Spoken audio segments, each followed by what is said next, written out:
Hello students welcome to JK tutorial 9777 पिलाମାନେ ଆଜି ଷଷ୍ଠ ଶ୍ରେଣୀର ଗଣିତ ପ୍ରକାଶ 2.11 ଯାହା ଅଛି କୋଣର ପ୍ରକାର ଭେଦ ଓ ସେମାନଙ୍କର ମାପ ଆଲୋଚନା କରିବା ଏବଂ ଯେଉଁ ପ୍ରଶ୍ନ ଗୁଡ଼ିକ ଅଛି ତାକୁ ସବୁ ସମାଧାନ କରିବା।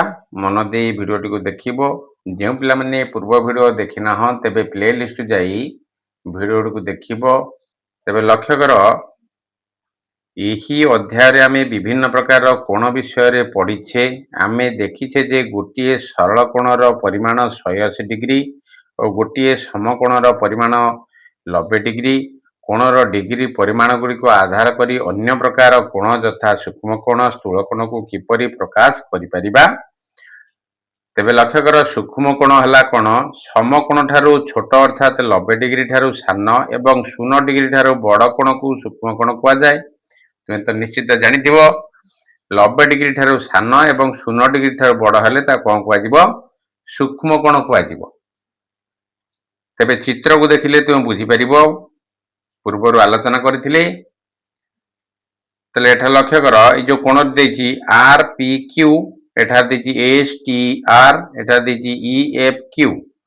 ତାହେଲେ ଏଠି 40 ଡିଗ୍ରୀ ମାନେ କେଉଁ କୋଣ ହେବ? ସୂକ୍ଷ୍ମ କୋଣ ହେବ 90 ଡିଗ୍ରୀ ଠାରୁ ସାନ ଏବଂ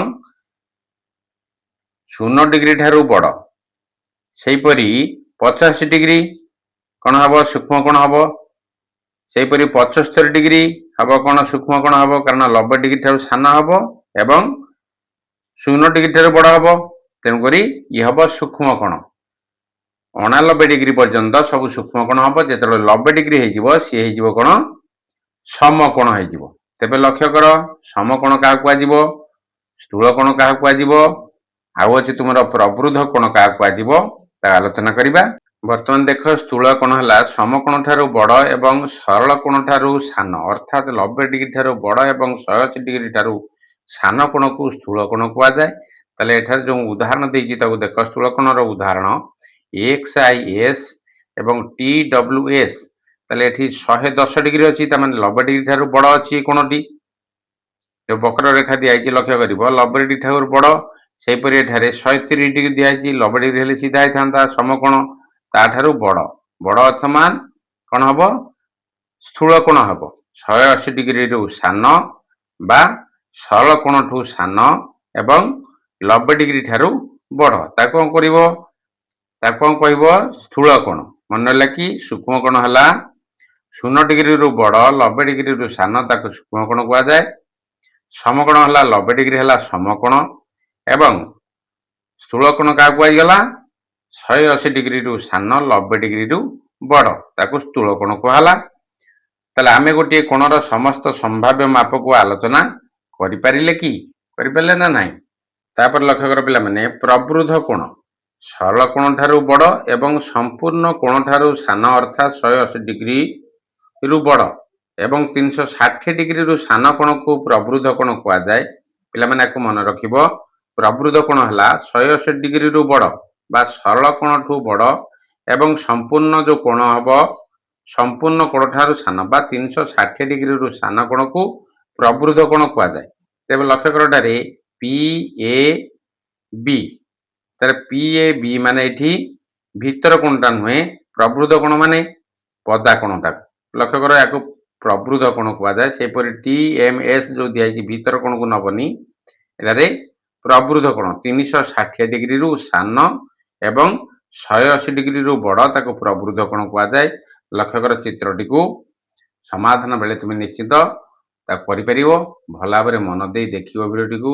ଭଲ ଲାଗିଲେ ଲାଇକ୍ କରିବ, ସେୟାର କରିବ, ସବସ୍କ୍ରାଇବ୍ କରିବ। ସବସ୍କ୍ରାଇବ୍ କଲା ପରେ ବେଲ୍ ଆଇକନ୍କୁ ପୁଶ୍ କରିଦେବ, ଯାହାଦ୍ୱାରା ତୁମେ ପ୍ରଥମେ ନୋଟିଫିକେସନ୍ ପାଇପାରିବ। ତେବେ ଆସ ବୁଝିବା ପ୍ରଶ୍ନ ଗୁଡ଼ିକ ଆଲୋଚନା କରିବା। ଆସ ବୁଝିବା। ତାହେଲେ କ'ଣ ଅଛି ଲକ୍ଷ୍ୟ କର ପ୍ରଶ୍ନ।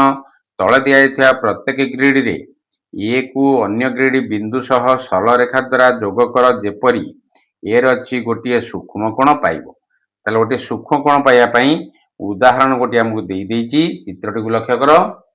ତେବେ ଲକ୍ଷ୍ୟ କର ଗୋଟିଏ ସୂକ୍ଷ୍ମ କୋଣ ପାଇଁ ଦେଇଦେଇଛି। ଏଠାରେ ଗୋଟିଏ ରେଖା ଥିଲା ଆଉ ଗୋଟିଏ ଡଟ୍ ଡଟ୍ ଦିଆଯାଇଛି ଯାହାକି ସୂକ୍ଷ୍ମ କୋଣ ହେଇଗଲା। ତାହେଲେ ଠିକ୍ ସେହିପରି ଲକ୍ଷ୍ୟ କର ଏଠି ଆମେ ଆଉ ଗୋଟିଏ ସୂକ୍ଷ୍ମ କୋଣ କରିବା। ଏହିପରି ଭାବରେ ତୁମେ ପିଲାମାନେ କରିପାରିବ। ଲକ୍ଷ୍ୟ କର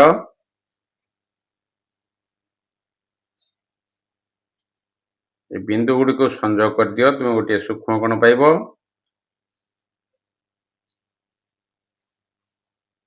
ଇଏ ହେଲା ଗୋଟିଏ ସୂକ୍ଷ୍ମ କୋଣ। ତୁମେ ଏପଟରେ ବି କରିପାରିବ ଗୋଟେ ସୂକ୍ଷ୍ମ କୋଣ। ମନେ ହେଲା କି ଗୋଟିଏ ଆମକୁ ଉଦାହରଣ ଦେଇଛି, ଇଏ ହେଲା ତୁମର ସୂକ୍ଷ୍ମ କୋଣ।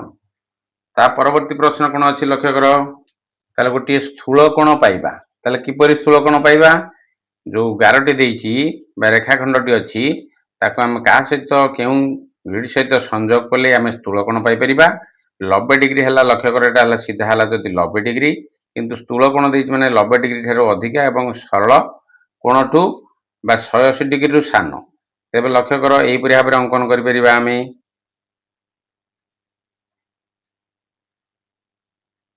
ମନେ ହେଲା କି ବିନ୍ଦୁକୁ ଠିକ ଭାବରେ ସଂଯୋଗ କରିବ। ଲକ୍ଷ୍ୟ କର ଇଏ ହେଲା ତୁମର ସ୍ଥୂଳ କୋଣ। ସେହିପରି ଦ୍ୱିତୀୟ ଚିତ୍ରଟି କରିପାରିବ କି ନାହିଁ? ଏହିପରି ଭାବରେ ସଂଯୋଗ କରିଦିଅ ସିଧାରେ, ଯାହାଦ୍ୱାରା ଇଏ ତୁମର ହେଇଯିବ କ'ଣ? ସ୍ଥୂଳ କୋଣ ହେଇଯିବ। ସୁନ୍ଦର ଭାବରେ ତାକୁ ସଂଯୋଗ କରିବ ପିଲାମାନେ ସ୍କେଲ ସାହାଯ୍ୟରେ। ଲକ୍ଷ୍ୟ କର ଏଠାରେ ଇଏ ହେଲା ତୁମର ସ୍ଥୂଳ କୋଣ, ଯାହାକି 90 ଡିଗ୍ରୀ ଠାରୁ ବଡ଼, 180 ଡିଗ୍ରୀ ଠାରୁ ସାନ। ତେବେ ସି ର ପ୍ରଶ୍ନ ଅଛି ଗୋଟିଏ ପ୍ରବୃଦ୍ଧ କୋଣ ପାଇବା। ତାହେଲେ ଗୋଟିଏ ପ୍ରବୃଦ୍ଧ କୋଣ ପାଇବା କିପରି ବର୍ତ୍ତମାନ ଆଲୋଚନା କଲେ। ତୁମେ ନିଶ୍ଚିତ ଆକୁ କରିପାରିବ ପ୍ରବୃଦ୍ଧ କୋଣ। ଲକ୍ଷ୍ୟ କର ଏଠାରେ ଏହିପରି ଭାବରେ ସଂଯୋଗ କରିଦେବା ଗୋଟିଏ ରେଖାଖଣ୍ଡ। ପ୍ରବୃଦ୍ଧ କୋଣ ମାନେ ପଦା କୋଣଟା, ଭିତର କୋଣଟାକୁ ନବନି। ମନେ ରଖିବ ସବୁବେଳେ ପରୀକ୍ଷାରେ ଆସିପାରେ ପ୍ରଶ୍ନ। ତାହେଲେ ପ୍ରବୃଦ୍ଧ କୋଣ ମାନେ এই କୋଣଟି ହେଲା ଆମର ପ୍ରବୃଦ୍ଧ କୋଣ। ମନେ ହେଲା କି? ସେହିପରି ଭାବରେ ଏଠି ଚିତ୍ର ଅଙ୍କନ କରିପାରିବ। ପ୍ରବୃଦ୍ଧ କୋଣ ପାଇବା ଯେକୌଣସି ଗୋଟିଏ ଏହିପରି ଭାବରେ ନେଇପାରିବ ଗ୍ରିଡରୁ ସଂଯୋଗ କରି। ତାହେଲେ ପ୍ରବୃଦ୍ଧ କୋଣ କେଉଁଠି ହେବ? ପ୍ରବୃଦ୍ଧ କୋଣ ଏଇଟାକୁ ନେଇଯିବ ତୁମେ, ପ୍ରବୃଦ୍ଧ କୋଣ ଆକୁ କୁହାଯିବ। ମନେ ହେଲା କି? ଏହିପରି ଭାବରେ ଚିତ୍ର ଗୁଡ଼ିକ ଭଲ ଭାବରେ ତାକୁ ସ୍କେଲ ସାହାଯ୍ୟରେ ଅଙ୍କନ କରିବ। ଅଙ୍କନ କରିଥିବା ପ୍ରତ୍ୟେକ କୋଣ ଚିତ୍ରରେ ବକ୍ରରେଖା ଦ୍ୱାରା କୋଣକୁ ଦର୍ଶାଅ ଯେପରି ପ୍ରଥମ ଚିତ୍ରରେ ଦର୍ଶାଯାଇଛି। ପ୍ରଥମ ଚିତ୍ରଟିରେ ଗୋଟେ ଦର୍ଶା ହେଇଥିଲା, ସେହିପରି ଆମେ ବକ୍ରରେଖା କରିଦେଲେ ଏହିପରି ଭାବରେ ତୁମେ ଦର୍ଶେଇବ। ଖାଲି ଚିତ୍ରଟି ଅଙ୍କନ କଲେ ହେବନି, ପ୍ରଶ୍ନାନୁସାରେ ତାକୁ ସମାଧାନ କରିବାକୁ ପଡ଼ିବ। ତାପରେ 2 ନମ୍ବର ପ୍ରଶ୍ନ କ'ଣ ଅଛି ଲକ୍ଷ୍ୟ କର। 2 ନମ୍ବର ପ୍ରଶ୍ନ ଅଛି ପ୍ରୋଟ୍ରାକ୍ଟର ବ୍ୟବହାର କରି ପ୍ରତ୍ୟେକ କୋଣର ମାପ ନିର୍ଣ୍ଣୟ କର। ଏହି କୋଣ ଗୁଡ଼ିକର ମାପ ଅନୁସାରେ ସୂକ୍ଷ୍ମ କୋଣ, ସ୍ଥୂଳ କୋଣ, ସମକୋଣ ଓ ପ୍ରବୃଦ୍ଧ କୋଣର ଶ୍ରେଣୀ ବିଭାଗ କର। ତାହେଲେ ତୁମେ ଏଥରକ ନିଶ୍ଚିତ କରିପାରିବ। ପ୍ରଶ୍ନ ଗୁଡ଼ିକ ଅତି ସରଳ ବା ସହଜ ଅଛି। ତେବେ ଲକ୍ଷ୍ୟ କର ପ୍ରୋଟ୍ରାକ୍ଟର ସାହାଯ୍ୟରେ ବର୍ତ୍ତମାନ ଏ ଯେଉଁ କୋଣ ଗୁଡ଼ିକ ମାପିବା ଏବଂ ତା କି କୋଣ ହେଉଛି, ସ୍ଥୂଳ କୋଣ ହେଉଛି କି ସମକୋଣ ହେଉଛି କି ପ୍ରବୃଦ୍ଧ କୋଣ ହେଉଛି, ତାକୁ ଶ୍ରେଣୀ ବିଭାଗ କରିବା ପାଇଁ କୁହାଯାଇଛି। ତୁମ ଖାତାରେ ତାକୁ ସୁନ୍ଦର ଭାବରେ ଲେଖିବ। ତାହେଲେ ଏଠାରେ ପ୍ରୋଟ୍ରାକ୍ଟର ବ୍ୟବହାର କରିବା। ତାହେଲେ ଏଠାରେ ପ୍ରୋଟ୍ରାକ୍ଟର ବ୍ୟବହାର କରିବା। କୋଣ ଦେଇଛି ପ୍ରଥମେ ଏ କୋଣ ଦେଇଛି PTR। PTR କେତେ ଦିଆଯାଇଛି ଲକ୍ଷ୍ୟ କର। PTR এই কোণটি କେତେ ହେଉଛି ତାକୁ ବର୍ତ୍ତମାନ ମାପିକି ଲେଖିବା। PTR କୋଣ କେତେ ହେବ? ତାହେଲେ କେମିତି ପକେଇବା? ପ୍ରୋଟ୍ରାକ୍ଟର ପୂର୍ବ ଭିଡ଼ିଓରେ ଆଲୋଚନା କରିଥିଲେ। ପ୍ରଥମେ এই ଯେଉଁ ଶୀର୍ଷ ବିନ୍ଦୁ ପାଇଲ PTR, ଯେଉଁ ଶୀର୍ଷ ବିନ୍ଦୁ ଏଠି ପାଇଲ, ସେ ଶୀର୍ଷ ବିନ୍ଦୁକୁ ଯେକୌଣସି ରେଖା ସହିତ ପ୍ରୋଟ୍ରାକ୍ଟରର କେନ୍ଦ୍ରବିନ୍ଦୁକୁ ରଖିବ। ଯେକୌଣସି ରେଖା ସହିତ ତାକୁ ସମାନ ଭାବେ ରଖିବ। ଏହିପରି ଲକ୍ଷ୍ୟ କର। ସମାନ ଭାବେ ରଖିଲା ପରେ କେତେ ଡିଗ୍ରୀ ହେଉଛି ଦେଖ। 0, 10, 20, 30 ଭିତର ମାପ କରିବ। 0, 10, 20, 30 ତାହେଲେ କେତେ ହେଉଛି? 30 ଡିଗ୍ରୀ ହେଉଛି। ତା ଖାତାରେ ସୁନ୍ଦର ଭାବେ ଲେଖିଦେବ। ଲକ୍ଷ୍ୟ କର ଏଠାରେ ମୁଁ ଲେଖିଦେଉଛି ହେଲା କେତେ? 30 ଡିଗ୍ରୀ। ମନେ ହେଲା କି? ତାପରେ ଦେଇଛି ବି ର ପ୍ରଶ୍ନ PTQ। PTQ କେତେ ହେଉଛି ଦେଖିବା। ଏଠି ବକ୍ରରେଖା ମାଧ୍ୟମରେ ପ୍ରଥମଟି ଆମେ କଲେ, ତାପରେ ଟିକେ ବଡ଼ ରେଖା ବକ୍ରରେଖା କରାଯାଇଛି ଯାହାକି PTQ। ତେବେ ଲକ୍ଷ୍ୟ କର ସେହିପରି ଭାବରେ କେନ୍ଦ୍ରବିନ୍ଦୁକୁ ପ୍ରୋଟ୍ରାକ୍ଟର କେନ୍ଦ୍ରବିନ୍ଦୁ ପକେଇବ ଏବଂ ଯେଉଁ ବାହୁ ଦେଇଛି ଯେକୌଣସି ବାହୁରେ ପକେଇବ। ଲକ୍ଷ୍ୟ କର କେତେ ଡିଗ୍ରୀ ହେଉଛି ସଠିକ।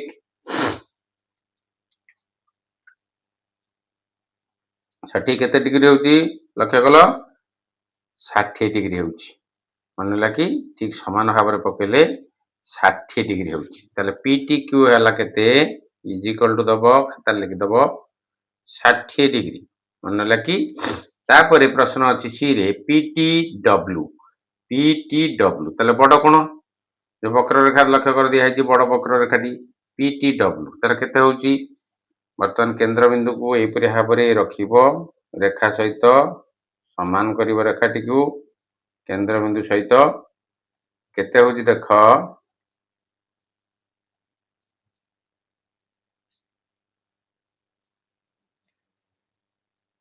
ଏଠାରେ ସମାନ ପକେଇଲେ ଲକ୍ଷ୍ୟ କର ହେଉଛି କେତେ 190 ଡିଗ୍ରୀ 100 ଡିଗ୍ରୀ 101 2 ତାହେଲେ 102 କିମ୍ବା 3 ହେଉଛି 102 ଡିଗ୍ରୀ ଲଖିବ PTQ ହେଲା କେତେ ତୁମର 102 ଡିଗ୍ରୀ ଏପରି ଭାବରେ ଖାତା ଲେଖିବ। ତାପରେ ଦିଆହେଇଛି ଡି କ୍ୱେଶ୍ଚିନ୍ WTP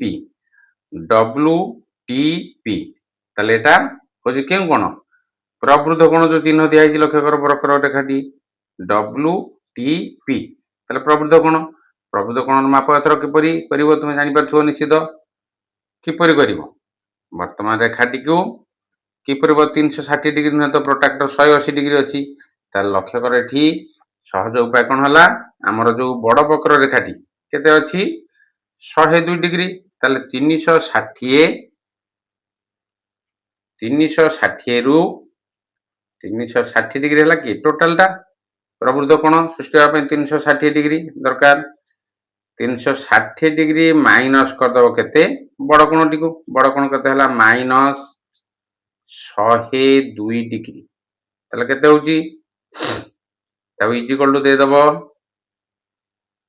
ଏଠି 10 ରୁ 2 ଗଲା 8 10 ରୁ 2 ଗଲେ 8 ଏଠି ରହିଛି କେତେ 5 ରହିଲା 5 କୁ 5 ଓହ୍ଲେଇ ଦେଲ ତାପରେ ଏଠି ଆଉ କେତେ ରହିଛି 3 ରୁ 2 ଗଲେ 3 ରୁ 1 ଗଲେ କେତେ ହବ 2 ତାହେଲେ 258 ଡିଗ୍ରୀ ମନେ ହେଲା କି ତାହେଲେ ପ୍ରବୃଦ୍ଧ କୋଣଟି କେତେ ହେଲା WTP ହେଲା କେତେ 258 ଡିଗ୍ରୀ ମନେ ହେଲା କି 258 ଡିଗ୍ରୀ ଏହିପରି ଭାବରେ ତାକୁ ଆଉ 360 ହେଲେ ତୁମେ ମାପ କରିବ ତାହେଲେ ଦୁଇଟା ପ୍ରୋଟ୍ରାକ୍ଟର ପକେଇବ କି ତେଣୁ ଯେହେତୁ ଦିଆହେଇଛି ଗୋଟିଏ ବଡ଼ କୋଣ ଆମକୁ ପାଇଛନ୍ତି 102 ଡିଗ୍ରୀ ତାହେଲେ 360 ଡିଗ୍ରୀରୁ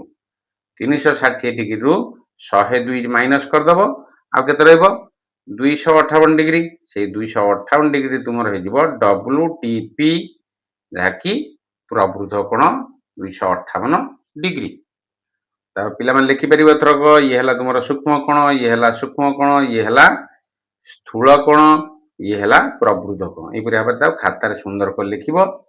ତାପରେ ପିଲାମାନେ ଦିଆହେଇଛି ନିଜେ କରି ଦେଖ ଲକ୍ଷ୍ୟ କର ଚିତ୍ରଟିକୁ ଏହି ଚିତ୍ରରେ TER ଲକ୍ଷ୍ୟ କର ଏଠାରେ TER ଯାହାକି 80 ଡିଗ୍ରୀ ଏଟା ବକ୍ରରେଖା ଦିଆହେଇଛି ସେହିପରି BET ର ପରିମାଣ କେତେ BET ତାହେଲେ ଗୋଟିଏ ଯଦି 80 ଡିଗ୍ରୀ ହେଲା ଗୋଟେ ସରଳ କୋଣ କେତେ 180 ଡିଗ୍ରୀ 180 ଡିଗ୍ରୀରୁ ପଳେଇଲା ତୁମର କେତେ 80 ଡିଗ୍ରୀ ଆଉ ତାହେଲେ କେତେ ହବ ଏଟା ତୁମେ ନିଶ୍ଚିତ କହିପାରିବ କେତେ ହବ ତାହେଲେ 180 ଡିଗ୍ରୀ ଫେଡ଼ାନ 80 ଡିଗ୍ରୀ କରିଦେବ ଯାହାକି BET ର ପରିମାଣ BET ର ପରିମାଣ କେତେ ହବ 180 ଡିଗ୍ରୀ